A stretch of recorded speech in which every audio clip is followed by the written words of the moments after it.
Ayan, magandang gabi po mga kabukids. Magandang araw po sa inyong lahat. Sa video po na to, konting update po tayo doon sa ating ginawang DIY incubator. So, kung matatandaan po natin, nag-upload po kami 2 weeks ago ng paggawa ng incubator natin. No? At naglagay din tayo ng mga itlog ng itik para, yun nga, yung goal natin, makapagpapisa ng mas marami kumpara doon sa mga nauna nating pinapisa. So, update po tayo ngayon. Ito na po yung ating ginawa. Yan. Kung mapapansin niyo po, meron siyang awang, yung takip para hindi masyadong uminit sa loob. So, update din po tayo dito sa nabili nating incubator heater. So, medyo nagkaroon lang ng problema guys kasi nung una namin try, akala namin pundi lang yung napadalang bumbilya. Yung pala, yung design nung pagkakagawa nito. Kasi namamatay, patay-sindi siya kapag nare-reach niya yung tamang temperature, which is maganda sana. Kaso nga lang, napupundi yung bumbilya. Kaya yun, pundi na yung bumbilya niya. Ang kanyang main purpose na lang ngayon ay yung thermometer. At ako naman ay gumawa ng alternative. Yan, nilagay ko na lang yung ilaw doon sa loob ng sadya.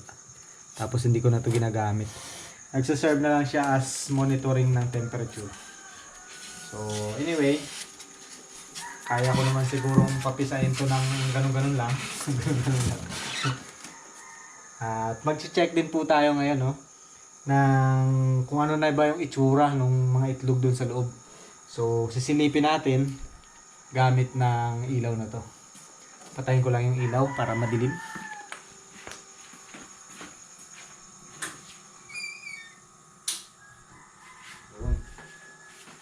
Yan ang kailangan natin, madilim. Para kitang-kita natin yung laman sa loob. Patayin ko rin tong ilaw nila. Kasi ano na nga 2 weeks na mula nung ating nilagay itong mga itlog. Yan. Kung mapapansin nyo pala mga kabukids, meron tayo ditong iba-ibang sulat, no? Kasi nung una, yung sulat natin nung una, yan, no? Number 1. So, yan yung unang batch na nilagay natin. Unfortunately, yung sa unang batch, mga kabukids, merong mga hindi tumuloy na magkaroon ng, embryo. So, pinalitan natin yon ng pangalawang batch. Ito naman sila. Yan yung may number 2. Actually, number 2 yan. Hindi siya 11. Tapos, nagdadagdag tayo every nakakaipon ng itlog. Ayan, meron na tayo dito nilagay na pangatlong batch. Ito ay noong September 29 ko nilagay. So, ganun lang ang ginagawa natin. Nagdadagdag tayo. Pero ngayon, i-check muna natin yung mga latest na natin. Yung mga pinakahuli nating nilagay. Ayan, yung 29. Aro, hindi makita pala. Pakipatay mo daw ilaw ng camera. Yun. Yan. So, ayan o. Yun o. Ayan mga kabukids yung nilagay natin ng 29. So, bali ngayon ay ano na siya? Mga 5 araw, no? Nasa 5 araw na siya. So, ganyan na itsura niya. Ngayon, i-check naman po natin yung mga second batch nating nilagay. Ito. Marami itong itlog na to, hindi natin makakita masyado. Ayan o. Kita ba? Ayan. Parang mas maraming ugat yung Halos same sila kasi hindi naman masyadong nagkalayo yung edad. Pero ito, yan o, mas malakas yung gumagalaw.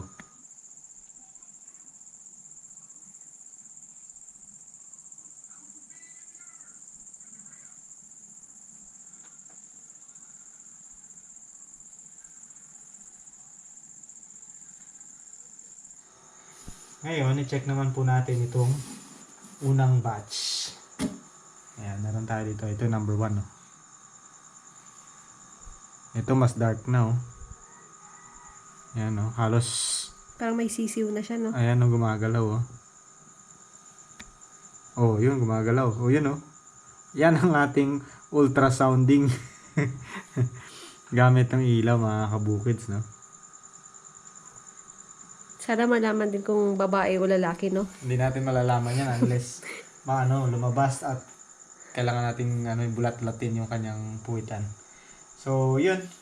Yan na po yung update natin. Tingin pa tayo ng isa. Baka yun lang ang good eh. Tingin tayo ng isa pa. Ito. Yan, no? Maitim na. Kita ba? Nakikita. Yan. Gumagalaw-galaw sa loob yung sisiw. Oh. Matatandaan po ninyo, nung nagpapisa tayo ng balot sa ating inahing pato, ganyan din po yung ginawa natin.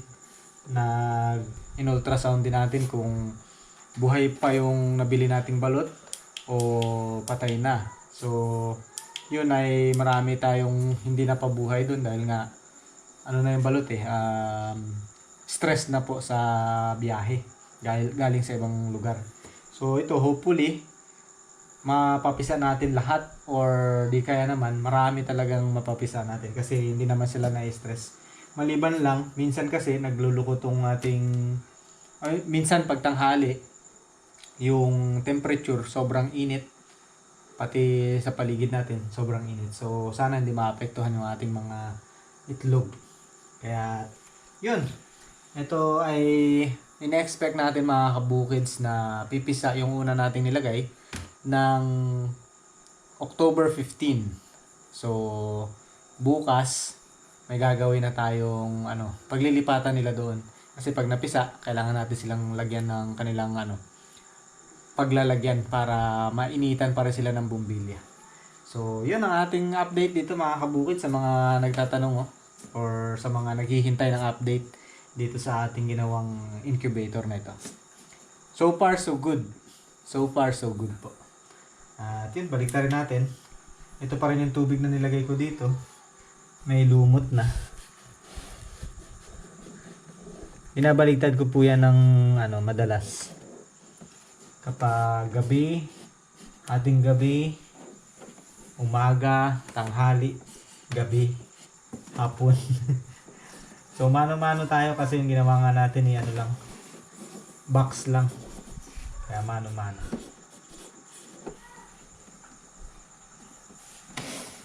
Ma-share ko lang po, no? Kasi yung iba nagtataka, bakit hindi ka na lang daw bumili? May nag-comment kasi dati, bakit hindi ka na lang bumili nung ready to lay? Dito po kasi sa lugar namin, mahirap po makahanap ng availability ng mga ready to lay. So, kahit nga mismong itik lang pares-pares, medyo mahirap makahanap at medyo may kamahalan na rin po talaga. Kaya, ito yung pinaka best choice, best na paraan para makapagpapisa tayo ng medyo maraming itik mga kabukids. From balot to another balot.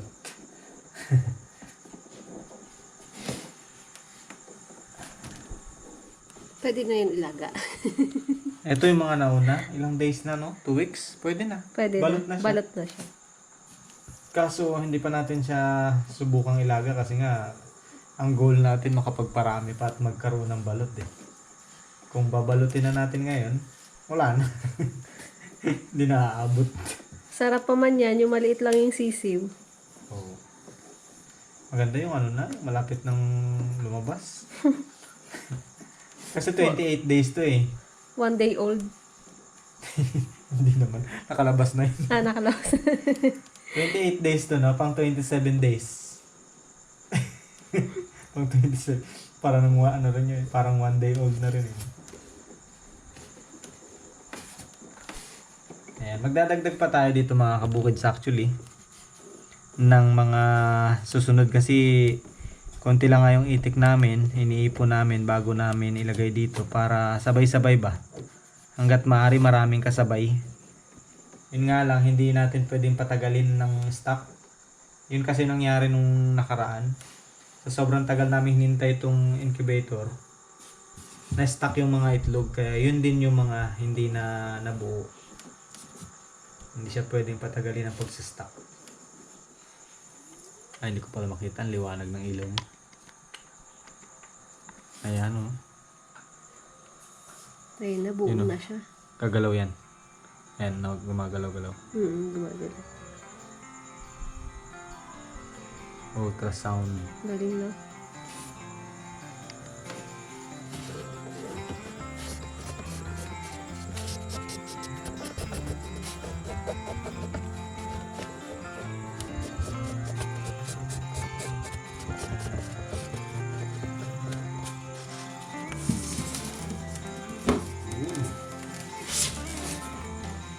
Ito naman sa incubating.